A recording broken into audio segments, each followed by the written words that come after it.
Dear students of 12th standard, in this video we are going to discuss the icebreakers of our second poem Indian Weavers, which is written by Sarojini Naidu. Students, जैसे कि पहले video में मैंने आपको बताया था कि जब आप आइस ब्रेकर्स पढ़ेंगे तो आप आपका टेक्स्ट बुक आपके साथ रखोगे. जब मैं आपको आंसर्स बताऊंगी तो तुरंत आप टेक्स्ट बुक में उस आंसर को लिख सकते हो. I will read the question first and then we will discuss the answers. So here I am reading the first question. Artisans are also called craftsmen. They are creators of diverse goods and use their hands to create unique, functional and also decorative items using traditional techniques. Now complete the web given below. It's a very simple question, children.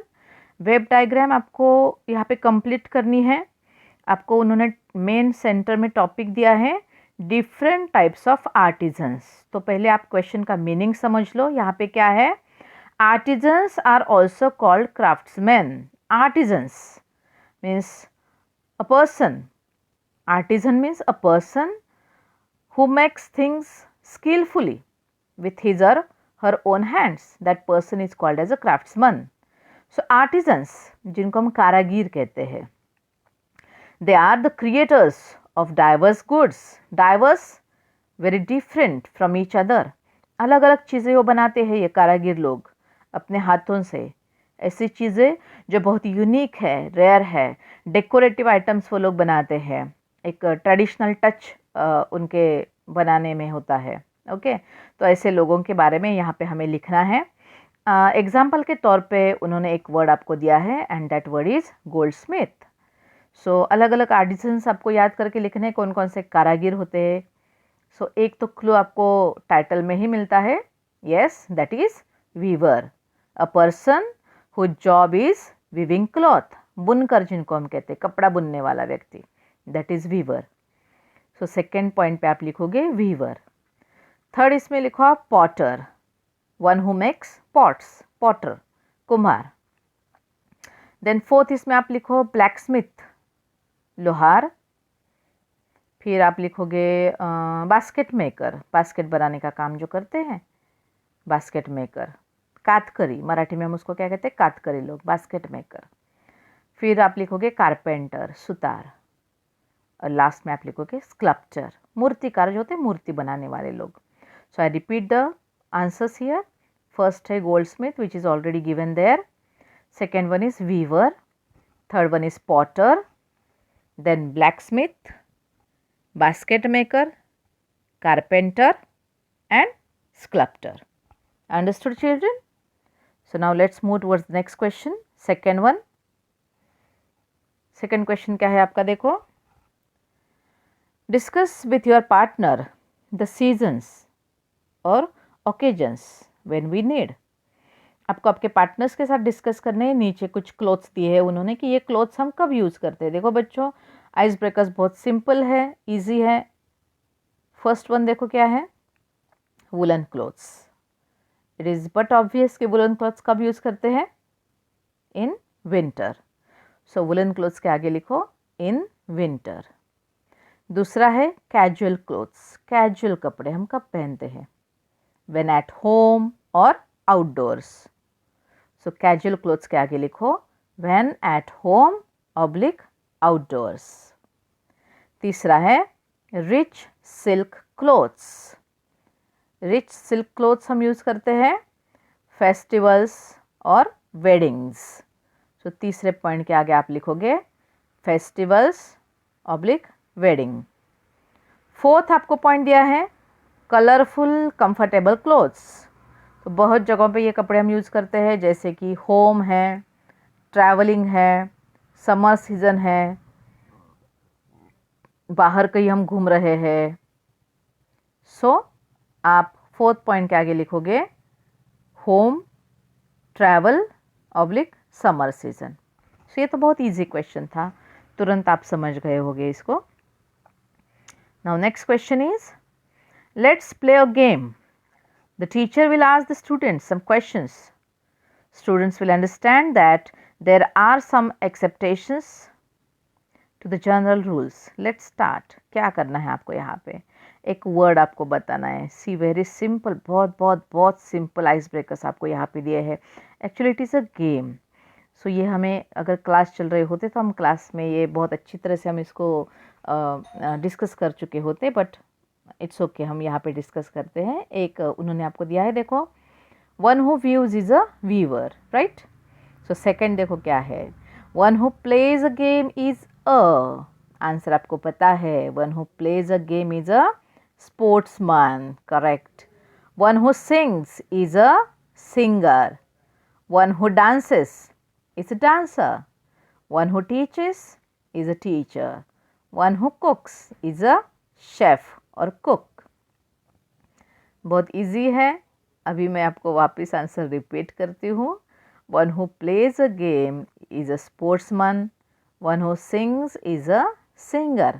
One who dances is a dancer. One who teaches is a teacher. And last one is one who cooks is a chef or cook. Okay, now move towards the next question. We have often seen the picture of Gandhiji spinning on a charkha. Discuss the reasons behind this. One has been given for you. Students, Gandhi ji का photo हमने बहुत बार चरखे के साथ देखा है. उसके पीछे रीज़न क्या है, उन्होंने क्यों चरखा यूज़ किया था या फिर क्यों लोगों को कहा था कि आप चरखे का इस्तेमाल करो. देखो ये हमने सब इसको अपने स्कूल टाइम में हिस्ट्री में पढ़ा है, बट चलो अभी देखते हैं किस किस को याद है. आप याद करो कि क्यों गांधी जी ने चरखे को प्रमोट किया था उस वक्त. तब तक मैं आपको आंसर्स बताऊंगी. पहला देखो उन्होंने यहाँ पे दिया है, to give rural people an opportunity to earn their livelihood.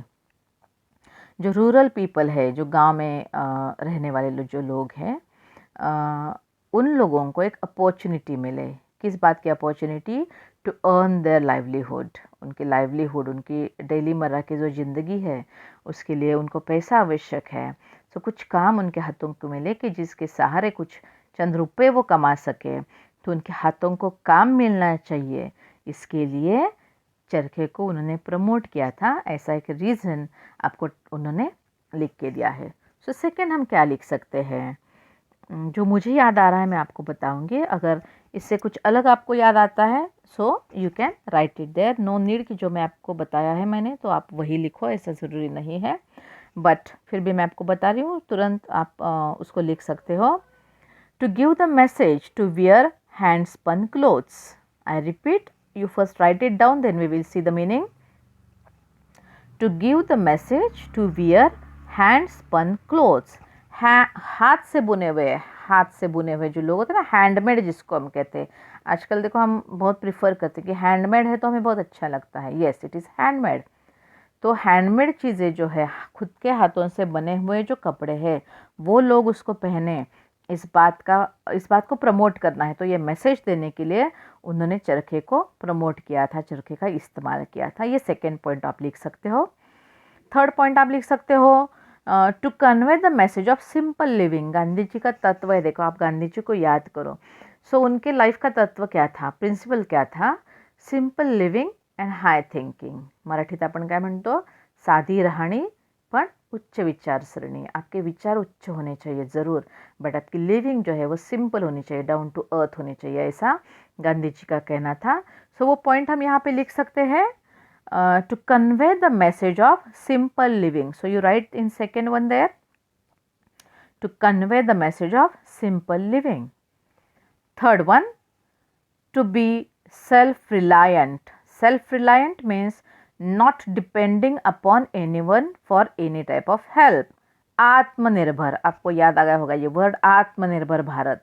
सो ये उस वक्त से हमें कहा गया है टू बी सेल्फ रिलायंट. या फिर और एक पॉइंट अभी जो मुझे याद आया आप उसमें ऐड कर सकते हो, to discourage people from using foreign textile. Foreign में जो कपड़े बनते हैं परदेशी, if you remember your history, Marathi में मैं आपको बताऊंगी की परदेशी कपड्यांची त्यांनी होळी केली होती, म्हणजे परदेशी कपडे जाळले होते. So to discourage people from using foreign textile. जो बाहरी देश से आने वाले जो कपड़े हैं उनको यूज़ नहीं करना है, बल्कि अपने हाथ से अपने देश में अपने लोगों ने बनाए हुए जो कपड़े हैं वो हमें यूज़ करने हैं। ये मैसेज उनको देना था, इसलिए उन्होंने चरखे को प्रमोट किया था।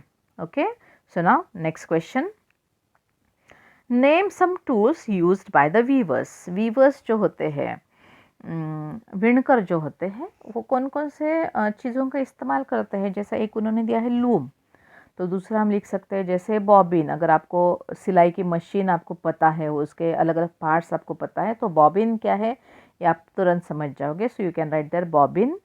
तीसरा आप लिख सकते हो सीजर्स, कैंची। ओके, या फिर शटल होता है उसका। So any two words you can write there, either you write bobbin, scissors और शटल।